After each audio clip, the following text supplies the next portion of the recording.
We're back. Shout out to the Democratic candidates for screwing everything up last week. Really appreciate it. But it's time for the Homegrown Happy Hour. I'm Frank Williams Jr. Last week, it was supposed to be this guy. Thankfully, he was able to drive all the way from Saginaw just to be here again today. Alex Schofield, what's up, dude? How's it going, Frank? Good, man. How long of a drive was that? 2 hours. About 2 hours, yeah, straight south. Well, that's not too bad. No, What time did you leave this morning?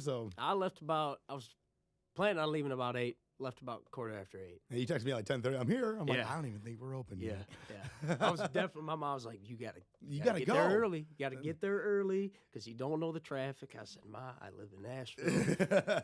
But Yeah, so you live in Nashville now, though. How long have you been there? I've been there about a year and a half. How old are you? 25. Was your mom okay with that move? Well, I mean, if you're going off that, I went off. I toured around the country in a van, so.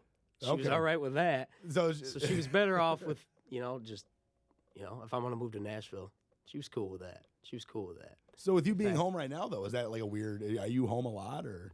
I'm home probably once every 3 months, especially in the summer, because I'm playing shows all around Michigan, but mostly in the summer I'm playing shows. So I'm back home, once every 3 months. But mostly in the summer, I guess. And then for holidays and stuff. I'll be back in Christmas. Okay. So I've been up here for the last 3 weeks.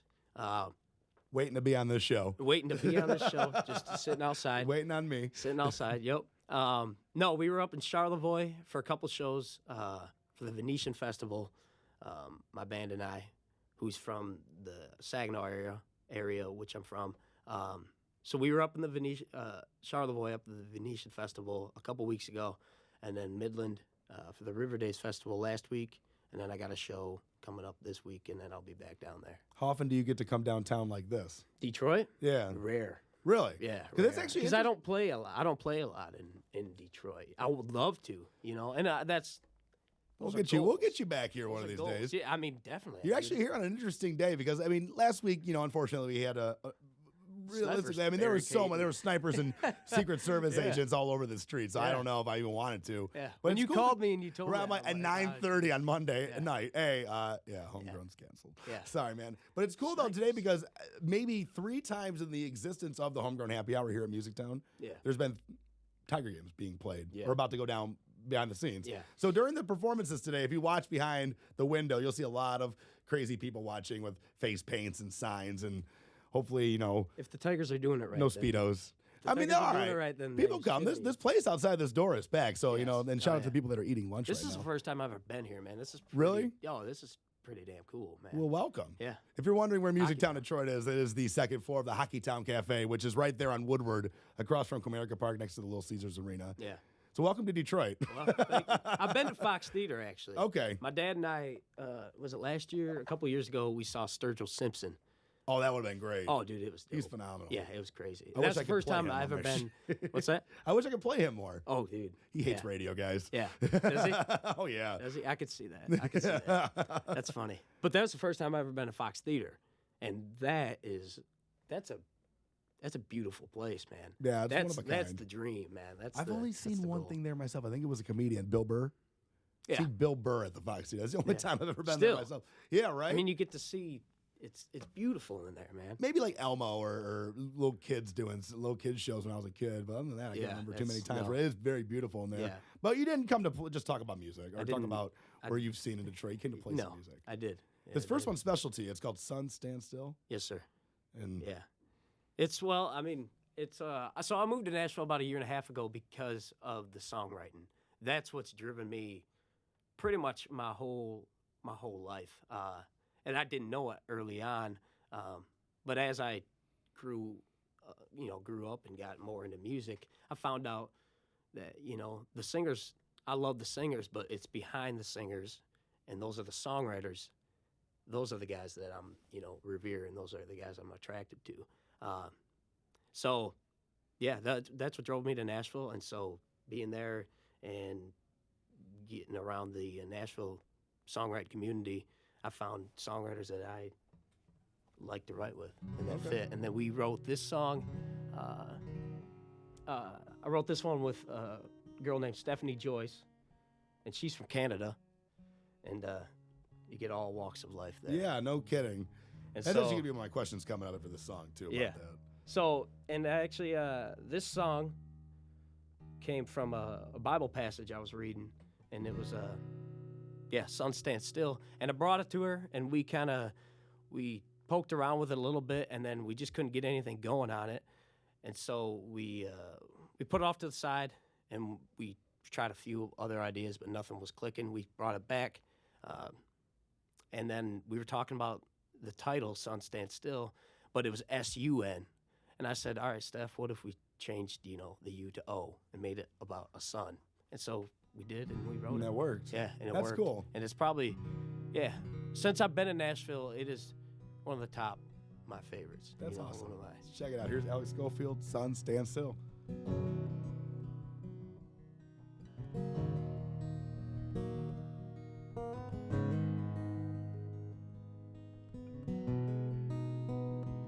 He said, son, stand still.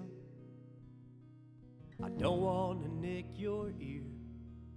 Clippings fell to the hardwood floor as he tried to cut my hair. He said, son, stand still. This ain't no playground, it's a church. His calloused hands on the old King James, he knew word for word. He said, son, stand still. 'Cause boy, this life moves pretty fast, and some of it you don't get back. You get caught up in the spinning of the wheel. So try your best to hold on to what you've got before it's gone. Enjoy the moments, 'cause some never will. He said, son, stand still.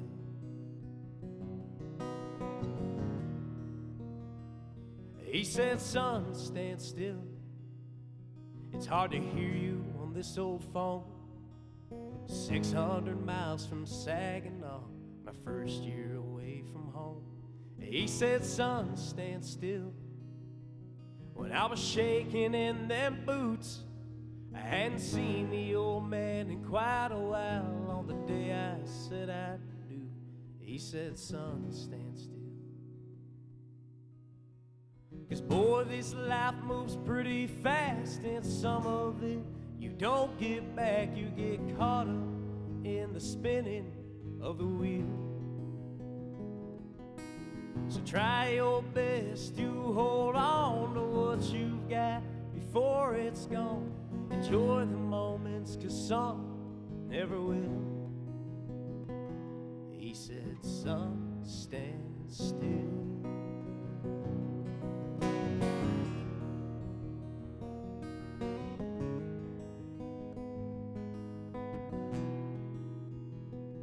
He said, son, stand still. With weak and tired eyes, I took his hand, I fought back a tear, and he smiled and said, boy, this life moves pretty fast, and some of it you don't get back. You get caught up in the spinning of the wheel. So try your best to hold on to what you've got before it's gone.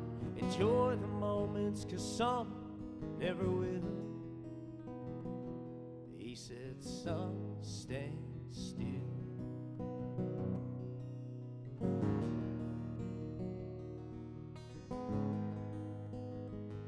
He said, son, stand still. Thank you. So you talked about the reason you wanted to get so much into music, not so much for the singing, which you love, but it was for the songwriting. Yeah. That was not what I expected a song of. Like, you're so young to have a song like that. That sounded like, you've been doing this for so long. Oh yeah. And I've always said you either have it or you don't. Sounded like you just wanted to do it. Well, Yeah. What's the hardest thing about doing it? Because some people, they give varying answers. Like, how long does it take you to write a song? Some say 20 minutes. Man, some say months. It differs. And I'm not a very experienced songwriter. I've only been writing ever since I started playing. So 4 or 5 years. But how long does it take to write a song? It differs, a lot of it. You know, that one took, we met, her and I, Stephanie Joyce and I, met quite a few times on that one. Actually, twice we wrote. And it, in a matter of, probably 14 hours, Sometimes we'll meet and we'll write for 3 hours and we'll get a song. Sometimes we'll meet 3-4 times and write for 3 hours and then get a song done. After 3 weeks of, writing 3 hours a week together, because there's only so much, you could take sitting in a room with one person and just bearing your soul. Gotta be times too where you're like, I'm good with this. No, I'm not. Exactly. Exactly. And that's the thing. That's why it's very important to find that person that you got to be somewhat of a dick to sometimes, and you kind of take it. You got to throw that friendship aspect aside, so yeah, I mean, it's sometimes when you write a song by yourself, you can get one in 20 minutes. Sometimes those are the best. Yeah, I know Sting, Every Breath You Take, he wrote that in the middle of the night for like 20 minutes. And that just Could you imagine? That just won an award. I think that recently just won an award for like the most played song ever. Yeah, like in the last, when you think of that guy, you think of that song. He yes, had a lot of hits. And he wrote that in like 20 minutes. Right. I wonder how long it took him as the Police to write Roxanne or all those other songs. Exactly. And that's the thing. So how many different writers would you say are on this new album, which, by the way, in stores now, Songs from the Van? Yes. I was going to ask if that's the van outside the window. This whole time I thought it was. No. And then about maybe 10 seconds ago, some guy just opened the back door and started loading it with stuff. Yeah. So unless he's loading up my van. That's not your van, no. Sorry. No, mine is barely scraping the ceiling in the garage over here. Yeah, no kidding. What floor did you park on? The second, luckily. Oh, wow. I was man, I pulled up to where you grab your ticket, and I looked over my roof, and the little yellow thing that gives you the guidance, the 6 foot like clearance, whatever. It was hitting the van, dude. It was hitting the van, so I'm thinking, I don't know about this. I might have no roof after I get out of here. But luckily it cleared it. So anyway, to answer your question. Every little bump. Yeah. That's fun. Ooh, that's crushing. That's fun. Sometimes I park in a parking lot down the street because it's just open. Yes. Yeah. Sometimes I have to park in that garage, and I never had to park on the 8th floor before. So yeah, that's today funny, that's why the Tigers are playing. Tigers are playing. Right? Yeah. Which I'm kind of disappointed. There's nobody walking. They're all eating, which is fine. I guess they're listening to this, but there's no one walking in front of the window. I've been looking for it. Yeah. Well, it's maybe a you can see game. what I can't see, but there is I heard the woman down there. She was talking. There's a makeup game, so. Oh, okay, maybe that's busy. what it was. Yeah. So, how long has this album been out? When did it come out? Where can we find it? Yeah, that came out last Thursday. It's available on all platforms. Unfortunately, I don't have a backing record label yet, so they don't put it in Walmart. But we're gonna put it out on just small time record, mom and pop record shops around Saginaw-based city. Shoot, if I can drop some off here, I might. I don't know if there's outside. Yeah. Annie, I don't know if you're getting this, but the van, it's in front of a really cool shop. It's called High Cotton Brewing Company. That's the bar that the van is in front of. Is it good beer? Yeah, it's a really good beer. And that was taken in Memphis, Tennessee on my iPhone, and yeah, I mean, I played there just on a whim. I think I woke up that morning in my van, obviously, because I traveled around the country just living in that. You have a place in Nashville, though, right? Or is it legit your van? I just got some parking lot. It's not a parking lot anymore. Not a parking lot anymore. But yeah, I got a place this March with a couple of roommates who are songwriters as well. And, okay. But yeah, I mean, the cover, that was taken in Memphis, Tennessee. I had played there, and the store has just closed at that point in the picture. It just closed because it was like a Sunday. Okay. It was like a Sunday afternoon, and I'm like, do you guys have anybody playing? And they're like, no. And I'm like, well, I have PA system. I have equipment. I have, 3-4 hours worth of material. If you guys want, I could set up and play. And they're like, yeah, go ahead, man. So they stayed open, or you just played in front of them? Well, they were going to be open, and they're like, okay. well, we're open till here. Do you mind playing till here, this hour? I'm like, perfect, that's fine. Cool. So I played for tips, a free meal, and beer. That's what you have to do, though. Yeah. That's what you have to do. Yeah. That's one of the things I want to ask you about the it. songwriter scene, because we and you talked before we went live, and I always say this. Everyone's probably sick of hearing me say this. If you're serious and you're local and you're serious, go to Nashville. Yeah. Why you agree with that? Why do you Yes, think? sir. Why do you think? Why do I say that? Explain to them why you Oh, it's should. a whole nother level, dude. You know, everybody that's, you know, not to take anything away from the home body people that stay home and play their music, but it's a whole nother level in Nashville. It's almost like you're robbing yourself of experience and knowledge. Yeah, yeah. 'Cause you won't find it. You're surrounded by people that are doing what you want to do. You know, so how do you not get better? I mean, and how do you not find that creativity? You know, you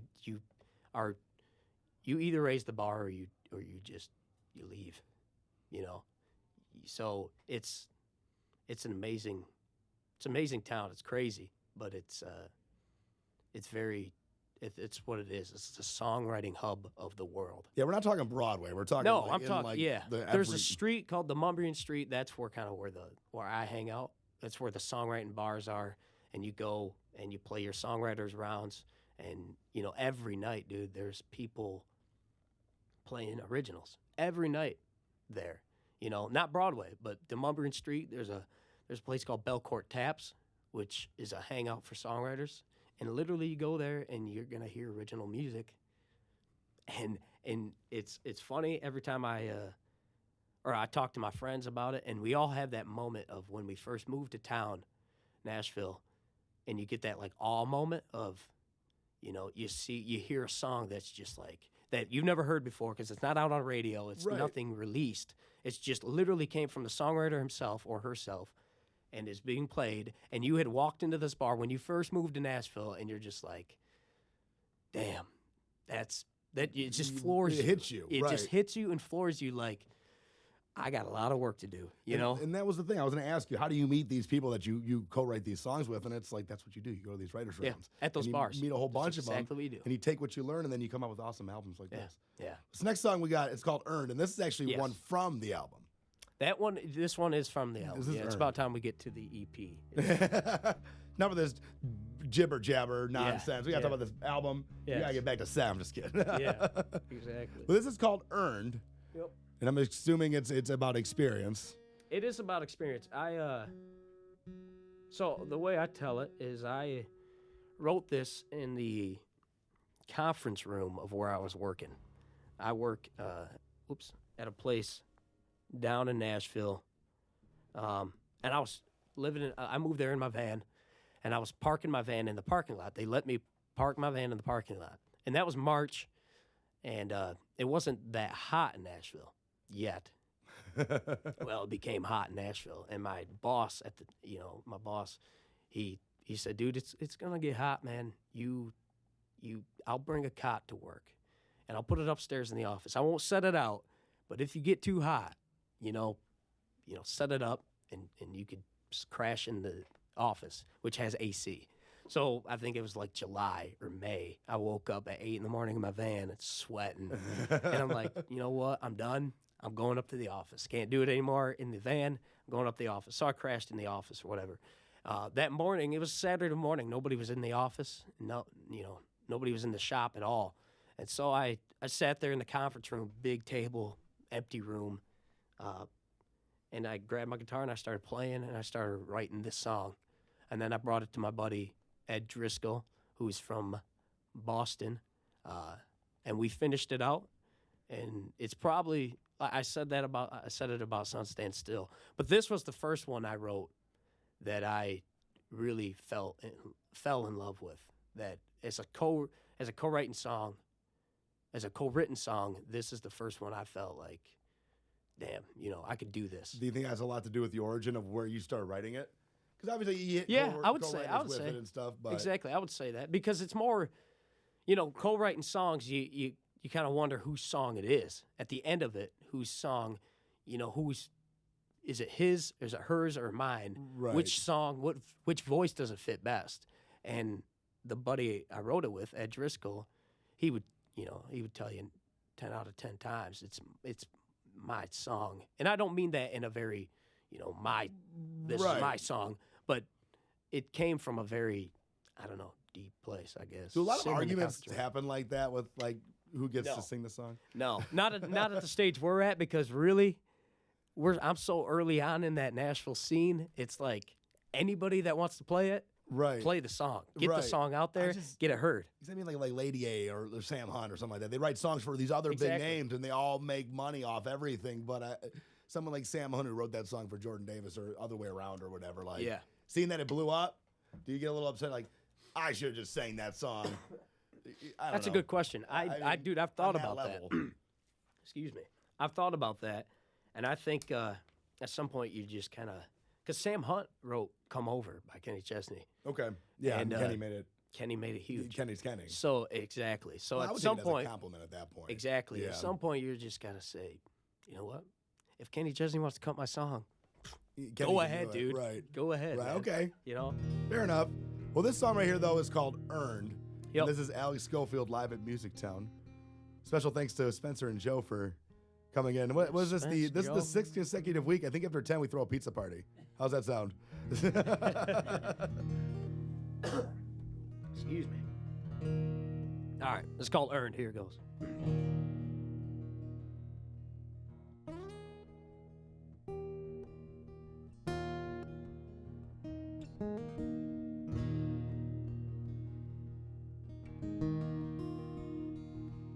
You got it bottled up inside you. Still you're at a loss for words. You scream over the top of that back line, knowing you can't be heard. But it ain't something you're not fit for, or something you don't deserve.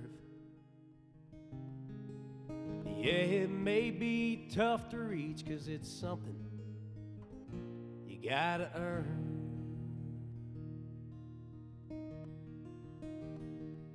Yeah, the top is where you're heading. Direction's what you need.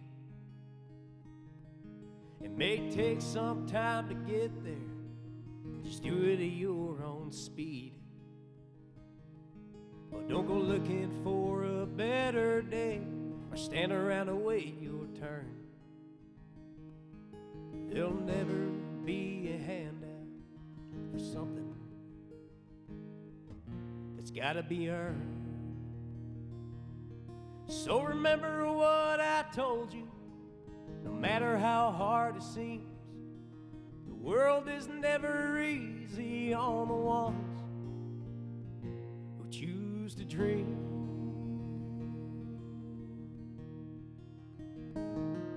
You got your will to dream and a head full of steam and a crazy, crazy heart. When your back's against the wall, your will to stand tall is gonna set you apart. It may take some time to get there. Man, you still got a lot to learn. Just remember, it's gotta be earned. So remember what I told you. No matter how hard it seems, the world is never easy on the ones who choose to dream.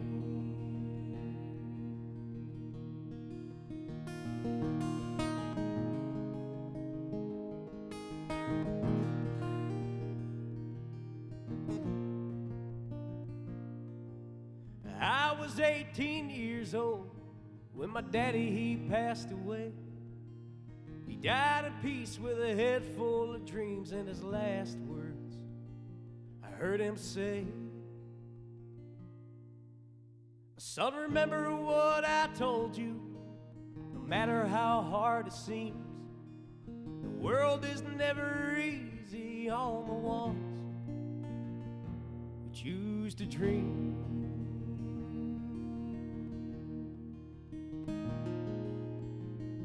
Choose to dream.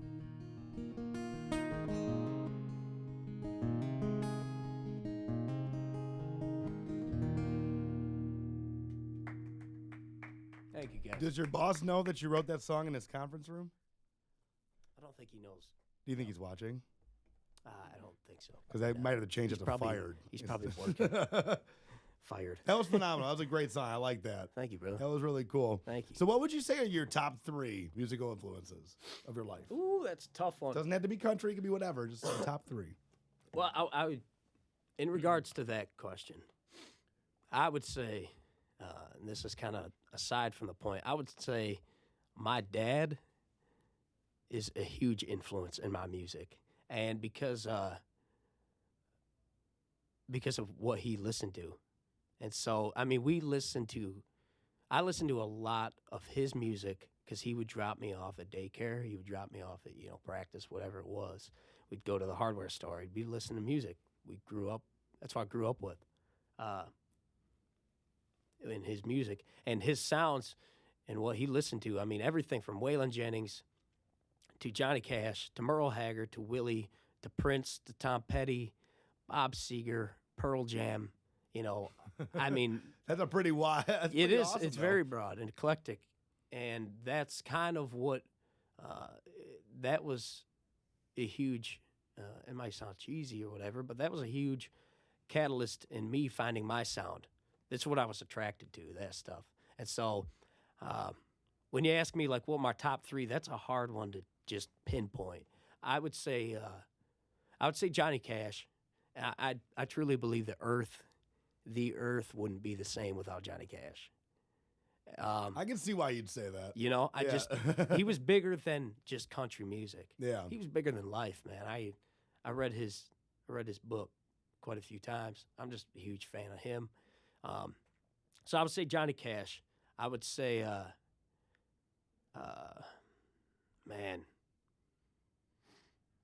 Waylon Jennings too. I like Waylon Jennings' persona. I love his way he went about constructing albums. That's kind of where I got, him and like Eric Church, guys that, and anybody who constructs an album in a very just non-single, not looking for that single, but looking for that a good album. Right. I believe Tom Petty is one of those guys too. Like the album Wildflowers, that's a great album, and it's from 1 to 14 or whatever it is. I mean, every track has its place, and that's part of the reason I constructed that EP the way I did. It's whether you pick it up or not, I know it's there, and it's a story from 1 to 6, and from Sail Alone to Walk of Life, which is a cover. They're all there for a reason, and they're all there in that particular order for a reason. And those are the guys whoever could construct an album like that, those are the guys I'm attracted to. So guys, Johnny Cash, I'm getting way off your question, but no, that's a good answer. It don't matter. Yeah, it's hard to say. Johnny Cash is one of them. Waylon Jennings and like Eric Church, but that's just country, man. That's fine. What do you think it is about those albums though? They just make them like you're right on all of them. Eric Church does his albums a certain way, and I don't know if that's underestimated with a lot of these artists. Like when they cut something, if they put too much thought. They might, dude. They do use it all the time, especially on a vinyl record. You know, but I mean, some probably do. They're obviously Eric Church, and he can't be the only one. But no, I wonder Chris how much Stapleton, stock that goes in. That might be something that you're onto. Well, to I make would your say name. we were talking about Casey Musgraves earlier. That Golden Hour album, that's brilliant. And Brothers Osborne's one of them too. Maren Morris, as far as contemporary country goes, those people, they construct an album. In a way, you listen to it from 1 to 12 or whatever, how many tracks there are. You can't. There's singles in there, but you can't. To take one out, it's not the same, right? And that's so cool to hear you say that. I know what you mean. I know what you mean. And it's not. That's always driven me, and I love listening to it. I love listening to an album like that. It's like reading a book, man. So to take one chapter out of, Huckleberry Finn is just not the same. You can't do that. So talk about Huckleberry Finn. I don't think I've ever read. Yeah, Tom Sawyer. Just recently, dude. Just recently picked up Huckleberry Finn. Really? And everybody sees me reading it. They're like, dude, I live in a van, okay? Yeah. Well, no, they're like, dude, you like I read that in elementary school. I'm like, I didn't. I never. It gives you life lessons. Those dude, books. It's a great book. You just got to look for them. I guess. Yeah. But anyways, I mean, back to the album thing. that's what drives me as far as album making, EP. So if you get a chance to listen to EP, that's I will be listening to it on keep the way that home in for sure. keep that in mind, I guess. And if you pick it out, you pick it out. If you don't, you don't. But that's Like, say you didn't say that to me though, and someone is listening to the album and they don't pick up on the fact that you did that. Does that bum you out a little bit? It's kind of like I may, they don't pick up on this as a story. no, You know, it wouldn't bum me out. just, No. that's It just was that they're listening. it would bum me out knowing that I didn't do it for Right. and for my own particular reasons of making music. That's one of the reasons I make music, is to tell a story. And a song tells a story, but an EP or album tells a story as well. And so it would bum me out if I made the EP and just knew I could have done that and that I didn't. If I just put a bunch of songs on there that were just really good songs, just for the hell of it, that'd be cool. But to me, that wouldn't make an EP. That wouldn't make that album. How long did that album take you to make?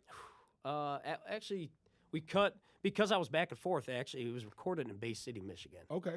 So just outside of Saginaw, Michigan, where I'm from. We started recording early January, and then we got done. We cut final vocals down in Nashville in May, where actually we cut the vocals in the parts room of where I work, because that was like it. That was the only spot we could find that was free. So my producer, Andy Reed, brilliant guy. I mean, that he's awesome. I recorded my first EP with him as well. He came down to Nashville. He was recording with he was recording with another group at a studio, and he's like, dude, I'll just bring my equipment and we'll find a spot and just record the vocals, final vocals. That's all we had to do. I'm like, perfect. I know we can cut them at the parts room in my office. That's cool. Yeah, That's cool. It was kind In of a free spot. Yeah, because we couldn't get a studio. Well, we got time for one more song. This is your new single, though. Yep. You kind of game time decision that, though. I asked you what the new single is. You're like, I really don't have one. I don't really. We'll go with and this that's, one. You know what? And that's, whoops. That's that kind of ties in with the fact that I don't know. I never thought about, at this point in my career, I don't have help in picking out a single. Usually when you hand in an album, somebody's like, all right, what's the single? And they'll help you pick it out. Well, at this point in my career, I'm just looking for an EP to be released. Right. And so I never thought about the single, but Headstone would be the single. And I would say, because I know you're dying, Frank, to know what this song's about. Yeah. Don't make me ask. Yeah. Excuse me. Headstone has got that certain amount of, or certain taste of like angst in it. There's a angst in the song that you get, I would guess in your 20s, your mid-20s, man. I'm 25, and there's that just need to prove yourself to people. So that's kind of intertwined with this song. But there's also a little bit of an influence that I didn't know was there at the time until my dad pointed out to me, that I have this weird interest in cemeteries, headstones. And so when I was traveling around in that van around the country, I would stop at cemeteries and check out headstones, check out epitaphs and what they read. And I got to see some pretty cool headstones. I saw Waylon Jennings, Marie Laveau's, which is down in New Orleans. I don't know if you're familiar with Marie Laveau. I like cemeteries too, though. Yeah. So keep going. Yeah. So Marie Laveau, that was in New Orleans. That was next to his name slips my mind. National Treasure dude. Not Nicolas Cage. Nicolas Cage. Yeah. Nicolas Cage has got a headstone next to Marie Laveau. For when he dies? For when he dies. That's weird. And it's a pyramid, dude. It's like a white pyramid, bigger than like Marie Laveau's, bigger. I think it's bigger than hers, and bigger than anything around it. And I don't know if you're familiar with New Orleans, like headstones, they're above ground. And they're buried. The people are buried above ground because of water level. Right. Exactly. So, I got to see his, which was interesting. Marie Laveau's, Georgia Jones. I haven't seen Johnny Cash's yet. That's just in Hendersonville, Tennessee. I Right think. by where you live, and you have Pretty close, pretty close. George Jones's was like right next to where I lived. Yeah, that cemetery was right next to it. To someone like this just listening, it's like they're talking about grave sites, talking about headstones. That is so cool. There's like find a grave websites. I'm really into it too, man. Yeah. So yeah, exactly. Yeah, I get that from my dad too. My dad was just. I don't know You where gotta I check get it out this from. I'm just cemetery. weird. Yeah. I don't know where my dad gets it from either. So he's weird. You're weird by default. I don't have. It's just on me with this one. Yeah. Hey, you're weird, Frank. Yeah. He didn't have to tell me. I knew. But this last song, though, this is the new single. This is Headstone. This is And that's Headstone. why we're talking about cemeteries. That is exactly There why is we're a talking about reason why headstones. we're Just in doing case you're jumping in and you're wondering what the hell Right, we're like, what talking the about. hell? I'm glad I watched this one. This has nothing to do with music. All right. It's called Headstone. Here it goes.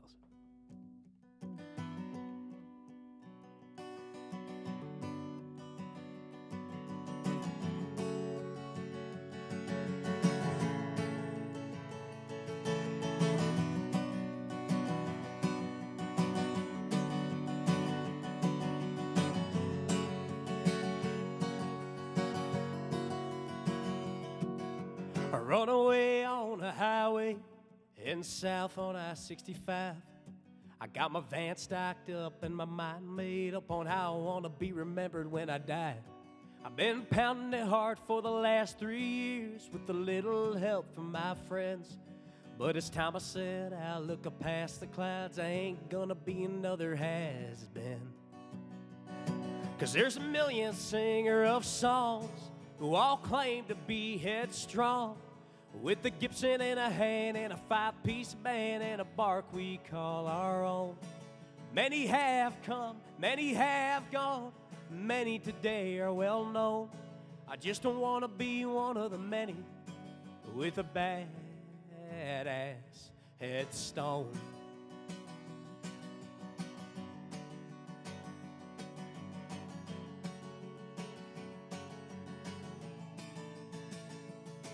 Now, I ain't looking to impress anybody when I'm dead. Believe me, that's not how I am. But a few poetic words be chiseled and be heard would make me a peaceful resting man. A vagabond dreamer, a rhymer, and a singer. Waylon was beloved by the world. And Johnny's got a song which he depended on, and he's buried right beside his girl. And there's a million singer of songs who all claim to be headstrong, with a Gibson in a hand and a 5-piece band and a bark we call our own. Many have come, many have gone, many today are well known. I just don't want to be one of the many with a badass headstone.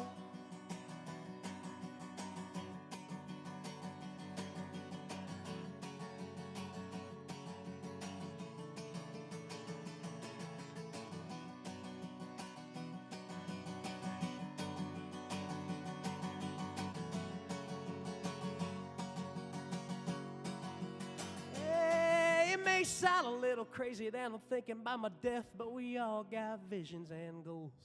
I just don't want to be remembered as a never self-centered man with a badass looking headstone. 'Cause there's a million singer of songs who all claim to be headstrong, with a Gibson in a hand and a 5-piece band and a bark we call our own. Many have come, many have gone, many today are well known.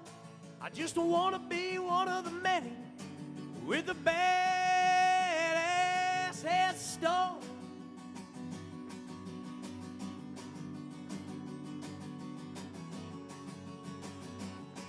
With a badass looking headstone.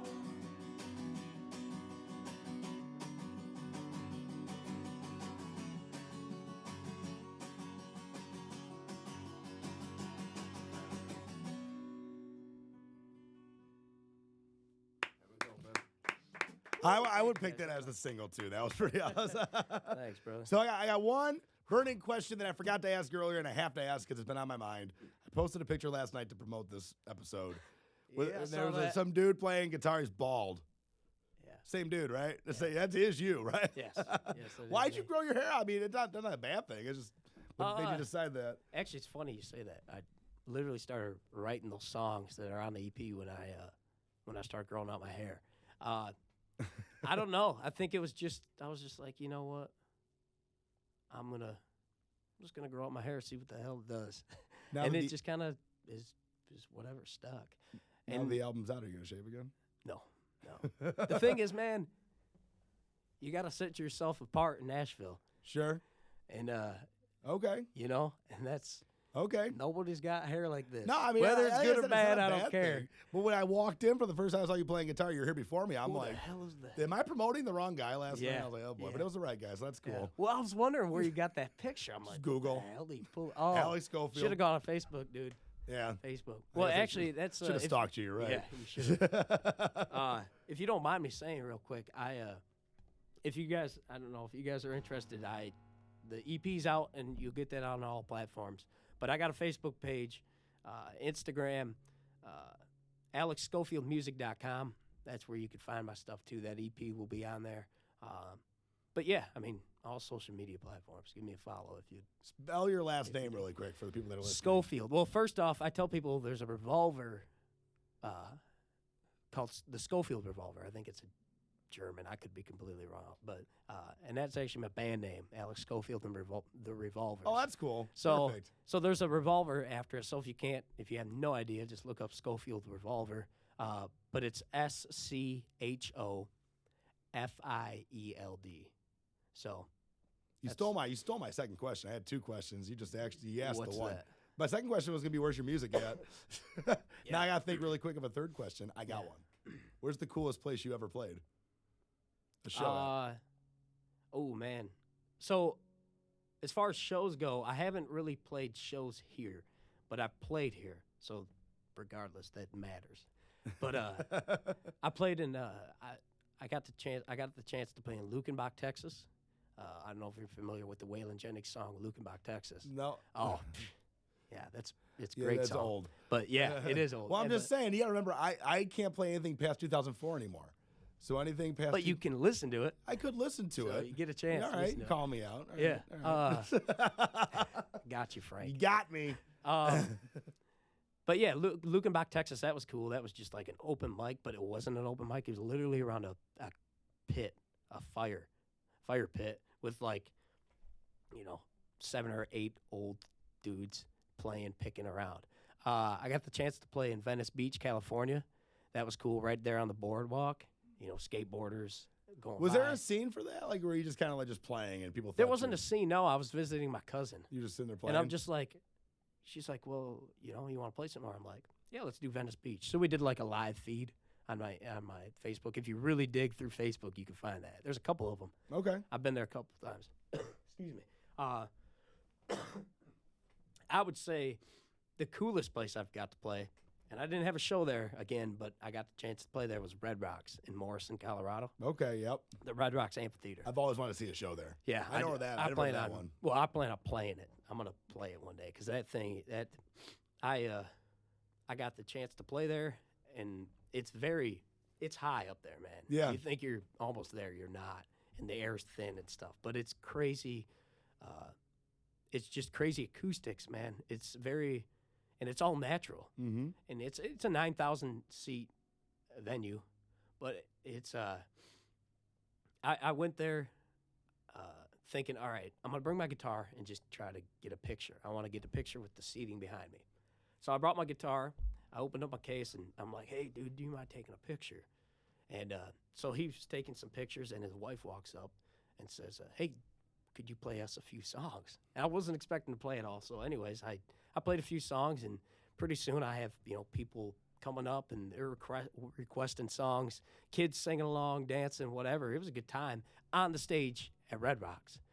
That one was a trip. That one have been awesome. Oh, dude, it was so cool. But I want to tell you this, man, that the husband who had taken the pictures, he walks up to the top of the amphitheater while I'm playing on the stage. He walks up to the very top of the seats, and he comes back down, and his wife's standing there, and he comes up to us, and he says, dude, I just want you to know, man, I walked up to the very top of this, and I could hear you clear as day. And that's 9,000, You know, it's a 9,000 seat venue. It's huge, but that's awesome. that's how crazy the acoustics are there. Yeah, I've always wanted to go see that. Eric Church put that album out there. I've seen Trent Harmon do a show there before, Rascal Flats. I've seen videos of that. U2. And I've always thought it was like the coolest little venue to see a show at. I'm glad you brought that up. So cool. And it's crazy because I walked up to the top there too, and you can oversee Denver behind you. I think it's Denver. It's Denver, and it's beautiful, man. Especially at night. I wasn't there at night, but yeah, that'd be something completely different. I need to get out of the house more.